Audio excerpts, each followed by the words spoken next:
আসসালামু আলাইকুম। আমার পিছনে যে ছবিটা দেখতেছেন, এই ছবিটা আজকে রোজ টিভিতে পোস্ট করা হয়েছে। এই ছবিটা দেখে আমার চোখে পানি চলে আসছে।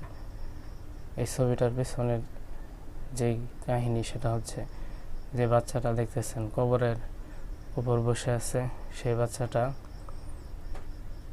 মা মারা গেছেন। তো সে তো বোঝে না যে তার মা কোথায়। সে দেখছে যে এখানে তাকে রাখা হয়েছে।